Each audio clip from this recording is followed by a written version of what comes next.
fait, mon premier rêve d'artiste, c'était d'être danseur.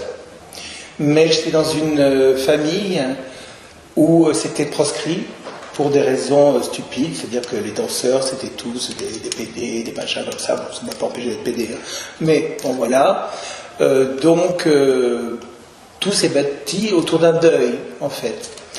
Comme j'étais fils unique dans une famille à problème, le dessin, assez rapidement, c'était une façon de m'enfermer dans quelque chose, une bulle. Et j'ai toujours dessiné.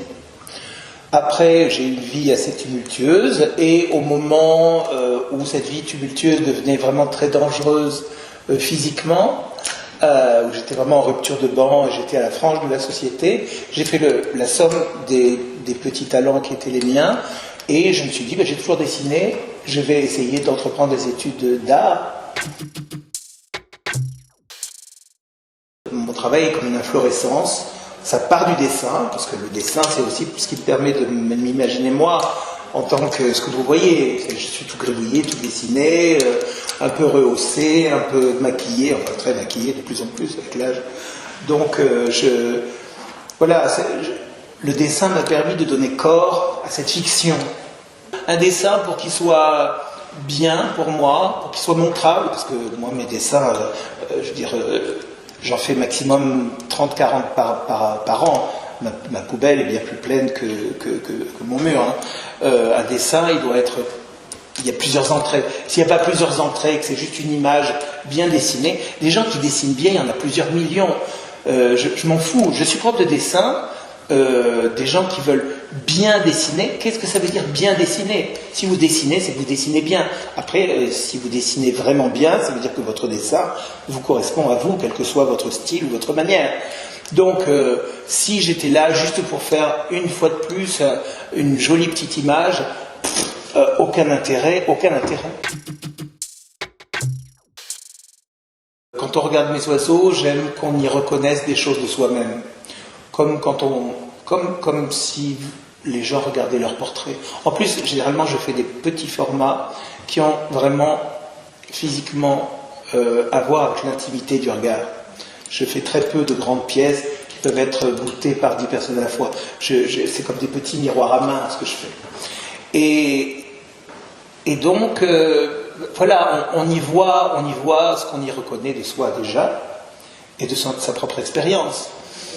Et puis, les oiseaux, c'est des questions aussi. Est-ce que vous n'aimez que les oiseaux dont vous comprenez le langage? Est-ce que vous trouvez qu'un oiseau blanc est plus beau qu'un oiseau noir ou de couleur? Est-ce que vous vous méfiez des oiseaux migrants qui viennent picorer nos graines? Est-ce que vous savez reconnaître du premier regard un oiseau d'une oiselle? Et est-ce que ça vous dérange? Est-ce qu'un gros oiseau est moins beau qu'un oiseau fin? Etc.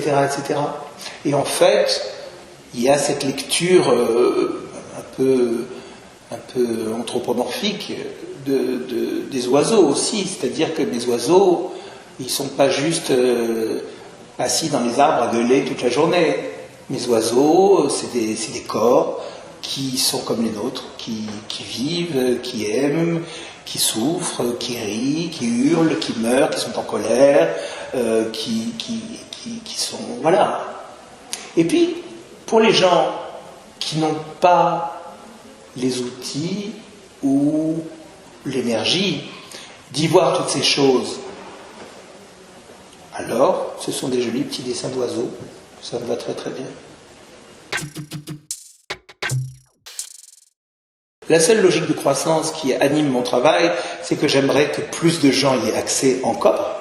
Et c'est pour ça que je suis content que les gens qui me voient au théâtre s'aperçoivent que je fais des dessins et vont dans la galerie, alors qu'ils n'y étaient pas allés, que des gens qui me voient au cinéma savent que je chante et qui vont dans un concert de musique auquel ils ne seraient peut-être pas allés, et que, voilà, moi je viens de la rue, réellement, c'est pas un gimmick, c'est pas du storytelling, je viens de la rue, je suis un ancien peintre prostitué, et défoncé, et dealer, tout le truc.